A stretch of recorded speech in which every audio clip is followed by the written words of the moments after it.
Welcome back to another video. If you're new to the channel, don't forget to subscribe and turn on the notification button to be notified for any new videos. In today's video, we're going to talk about the most historic and luxurious hotel in Estes Park, the Stanley Hotel. The hotel is a 140-room hotel while offering over 14,000 square feet of sophisticated meeting and event space equipped with modern amenities. Only an hour away from Denver, it is the ideal destination for your Colorado getaway. Estes Valley was once a wild, lonely parkland known only to wandering tribes of Ute and Arapaho. When the Earl of Dunraven visited in 1872, he coveted this sportsman's paradise of rushing streams and peaceful meadows teeming with fish and game. He sought to keep the valley to himself as a private hunting preserve. But as more and more American settlers were drawn by its natural beauty, he realized that this dream could never be a reality. The story of the hotel itself began in 1903 when Yankee inventor Freeland Oscar Stanley arrived in the valley, weak and underweight from the symptoms of consumption. To his amazement, just one season here was enough to restore his health to better than before. Overjoyed, he vowed to return each summer for the rest of his life. However, him and his wife, Flora, were used to the sophistication of the East Coast society, and the little community of Estes Park offered little to stimulate and challenge this multi-talented genius. Together, they resolved to build a beautiful, grand hotel. And when the Stanley Hotel opened in 1909, the first guests who pulled up in stylish Stanley-designed steam cars were astonished at what they saw. Here in this mountain wilderness, surrounded by the rustic haunts of the hunter and homesteader, was an edifice that withstood comparison to the posh hotels back east. Electric lights, telephones, and suite bathrooms, a staff of uniformed servants, and a fleet of automobiles were at their disposal. Naturally, Stanley had also done much to develop the burgeoning town. By 1917, it was an official municipality with water, a power plant, and civic organizations that were all, in some way, thanks to Stanley. By the 1970s, the hotel's splendor had faded due to lack of care and investments. It might have eventually succumbed to the wrecking ball. A visit by author Stephen King was enough to inspire his third major work and first hardcover bestseller, The Shining, which remains a landmark masterpiece in a long and well-known list of novels.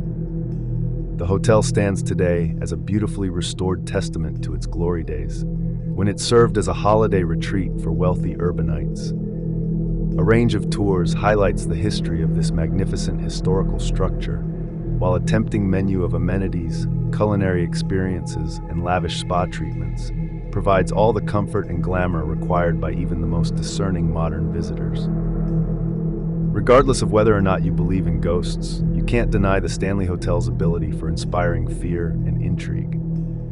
Let's uncover the creepy legacy of this iconic Rocky Mountain destination and its supposedly haunted history. The Stanley's spooky past is built on a combination of provable facts and events, and loads of anecdotal evidence and speculation. There are hotel guests and staff accounts of hearing disembodied voices, being touched by something or someone they can't see, and all manner of other strange and unexplainable occurrences.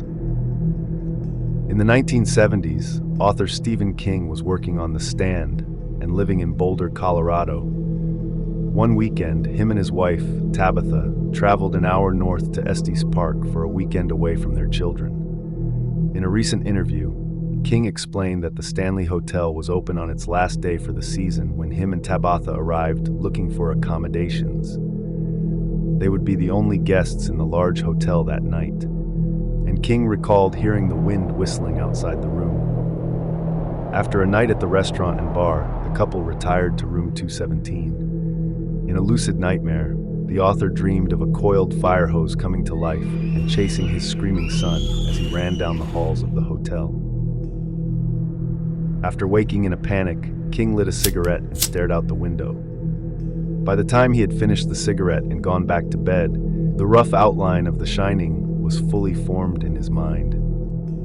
The Stanley's connection to King and the terrifying night that inspired The Shining are the hotel's most famous and influential creepy occurrence, but strange and reportedly paranormal happenings had been reported in the hotel long before the 1970s, some specifically in room 217. After the valley experienced a flood, the 2-year-old hotel's power went out for the first time. Freelance Stanley took it upon himself to install a gas lantern in each room to provide the guests with a light, and a leak caused a buildup of gas to form in room 217. The head chambermaid, Elizabeth Wilson, entered the room with a lit candle and set off a massive explosion. Wilson miraculously survived and was launched from the room's entrance to the dining hall located on the first floor. Unfortunately, 10% of the hotel wasn't as lucky, and one observer reported seeing a bathtub fly up in the air during the blast. After waking up from a coma, Wilson returned to work in 1913 and remained employed by the hotel until 1950. This is where Wilson's story should end, but it doesn't, according to some hotel guests and staff. Her spirit is said to still inhabit room 217, but reports claim that she's typically more helpful than scary. Guests have shared stories of waking up to a room that was tidier than the night before, with their clothes folded and suitcases organized. One couple told a staff member that their bed was made around them during the night, with them still inside. But take note, if you're considering staying in this famous hotel and aren't married, you may not have the most restful night if you choose to stay in room 217. Unmarried couples have reported a chilly presence settling into bed with them as they've slept throughout the night. Staff and guests of the Stanley also reported that after Stanley's death in 1940, at the age of 91, believe his presence can still be seen and felt at the hotel, mainly at the bar and in the billiard room. The phantom of his wife Flora has a penchant for tinkering around on the hotel's piano, according to multiple accounts. Some hotel tour guides also believe that a ghost of a child with autism wanders the property and plays with guests' hair. Many guests on the 4th floor have also shared stories of hearing children's laughter in the hall, with no one to be found. Rachel Thomas, a tour supervisor for the Stanley Hotel, claimed she was mysteriously made ill on this floor in a 2021 interview. Creepy happenings like these have made the hotel an internationally famous hotspot for supposed hauntings. Whether ghosts actually exist, or if life after death is real, is not something we're equipped to meaningfully address or answer in this short video. But what we do know is that the Stanley Hotel has a couple of decidedly creepy locations. These include an on-site pet cemetery, where some of the owner's animals have been laid to rest over the years. Cassie, a friendly golden retriever, is said to still deliver newspapers and scratch at the doors to be let in from outside, despite being buried at the grounds, plus a large cave system that's located under the hotel.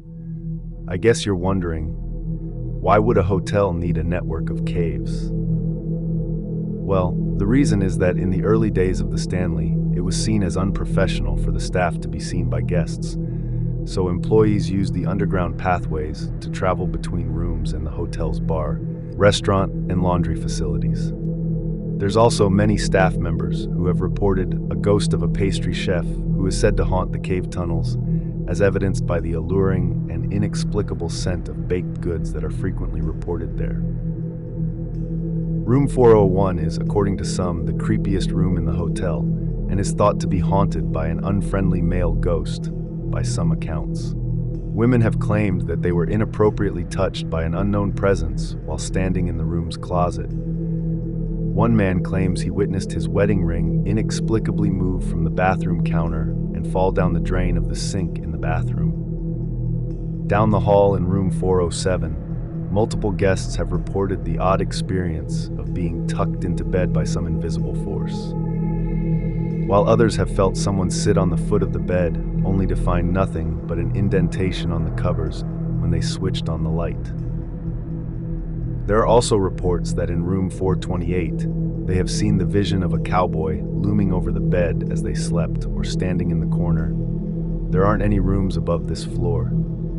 Yet over the years there have been multiple reports of strange sounds like furniture being moved and footsteps emanating from the ceiling. That ties up today's video. If you enjoyed the video, please don't forget to like, comment, subscribe, and turn on the notifications so you don't miss out on more videos like this one. Thanks for watching. I'll see you all in the next one.